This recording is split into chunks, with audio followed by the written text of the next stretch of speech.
परमेश्वर का हम धन्यवाद करते हैं और सभी मसीह भाई बहनों को जय मसीह की। मेरे प्यारो, आइए प्रभु का वचन सुने। यदि आपके जीवन में परेशानियां चल रही है, बीमारियां तंग की हैं, किसी प्रकार की कर्जा हो गया है, हर तरह की आपको चिंता सताए जा रही है कि मेरा कैसे होगा, मेरा क्या होगा, तो उसके लिए मैं कुछ आयत लाया हूं कि आपका उद्धार कैसे हो सकता है। तो उस आयत ही आपको बता देगा कि उद्धार कैसे होगा। यदि आप विश्वास करके वह काम करेंगे तो जरूर आपको छुटकारा मिलेगा। हालेलुया। तो मैं पढ़ता हूं रोमियो की किताब अध्याय 10 वचन 9। यदि तू अपने मुंह से यीशु को प्रभु जानकर अंगीकार करे और अपने मन से विश्वास करे कि परमेश्वर ने उसे मरे हुओं में से जिलाया, तो तू निश्चय उद्धार पाएगा। हालेलुया। यह उद्धार की बात है, एकदम आसान बात है। केवल इतना आपको करना है कि यीशु मसीह को अपने उद्धारकर्ता के रूप में ग्रहण करना है, मान लेना है अपने मन में कि वो प्रभु यीशु मसीह ही प्रभु है और जो परमेश्वर उसे मरे हुओं में से जिलाया है। तो यह विश्वास करेंगे तो निश्चय ही लिखा है कि आपका उद्धार होगा। एकदम आसान।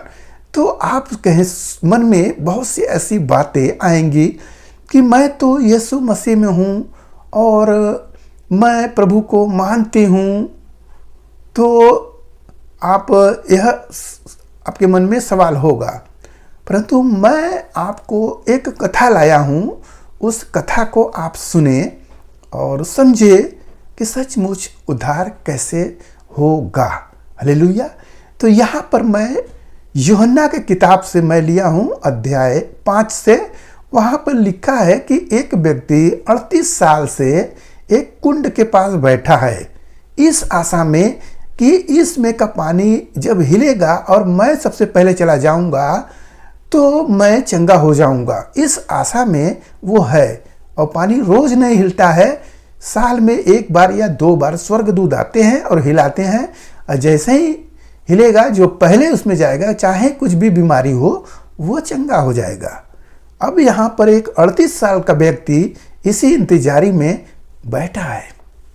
सोचिए, 38 साल थोड़ा नहीं हुआ, बहुत हुआ कि उसने अपनी आशा उस चीज पर लगा रखी कि एक दिन मैं जरूर चंगा होऊंगा, इसमें मैं जाऊंगा। तो प्रभु यीशु मसीह उसी जगह पर आते हैं और उससे कहते हैं, क्या तू चंगा होना चाहता है? तो वो कह रहा है, हे प्रभु, मुझसे पहले वो लोग चले जाते हैं और मैं नहीं जा पाता हूं। तो प्रभु देख जाते हैं कि सचमुच यह तो चल नहीं सकता है और कब हिलेगा, किसको बुलाएगा, तब तक ऐसा हो जाता है। तो प्रभु कहते हैं, चल उठ, खाट उठा, चल फिर, ऐसा बोलते हैं प्रभु। और वो व्यक्ति तुरंत खड़ा हो जाता है और चलने लगता है। लोग वहाँ के देखकर बहुत ताज्जुब करते हैं कि अरे ये कैसे हो गया। चर्चा फैल जाती है। अब वो फिर लिखा है कि 14 आयत में कि प्रभु यीशु मसीह मंदिर में है और वो जो चंगा हुआ है वो भी आ रहा है। और जब वो आता है तब प्रभु उसे एक वचन कहते हैं कि देख, अब तू चंगा हो गया है और फिर से पाप मत करना, कहीं ऐसा ना हो कि इससे बड़ी विपत्ति तुझ पर आ पड़े। हालेलुया। मेरे प्यारो, प्रभु यह शब्द दे दिए तो उस व्यक्ति ने सुन लिया। तो यह वचन आप भी सुने कि प्रभु पहले बोले कि फिर से पाप मत करना, यानी कि उस व्यक्ति के अंदर पाप था और पाप के वजह से ही बीमारियां आई थी। तो बीमारियां आने का कारण पता चल गया कि वो पाप ही था। प्रभु बताएं कि फिर से पाप मत करना, कहीं इससे भी बड़ा विपत्ति न आ जाए आपके ऊपर। तो हम इस वचन से समझते हैं, कथा से, कि हमारा जो पाप होता है, जो हमारी बीमारी, जो हमारी परेशानी क्या होती है, वो सारे होते हैं पाप। यदि हम यीशु मसीह को अपना उद्धारकर्ता के रूप में स्वीकार करें और प्रभु के सामने अंगीकार करें कि हे प्रभु, तू ही हमारा उद्धार करता है, यदि तू चाहे तो तू मुझे चंगा कर सकता है, तू मुझे इस समस्या से छुड़ा सकता है, ये अगर आप कहेंगे तो निसंदेह आपका पाप क्षमा होगा। मेरे प्यारो, हम सब भी ऐसे ही थे और हम सब भी यीशु मसीह में आते थे और प्रभु पर विश्वास किए, और जब विश्वास किए तो चंगाई हुआ। आप चंगाई के लिए सोचेंगे कि कैसे हुआ, तो प्रभु का जो वचन है, उस वचन को सुनते सुनते हमारे अंदर जो गड़बड़ियाँ थी, उस गड़बड़ियों को हम सब निकालते हैं।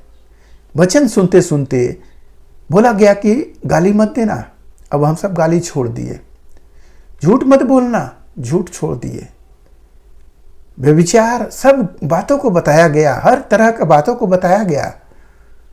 इन सब बातों का हम सब पालन करते हैं, तब हमारा जीवन में बदलाव आ जाता है और फिर पाप होता नहीं तो बीमारियां आएगी कहां से। हालेलुया।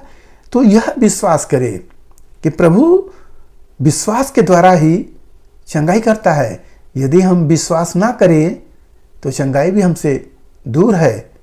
तो हमें प्रतीति करना चाहिए इस आयत को कि प्रभु को अपना उद्धारकर्ता के रूप में अगर स्वीकार और ग्रहण करते हैं तो हमारे जीवन में अद्भुत काम होता है।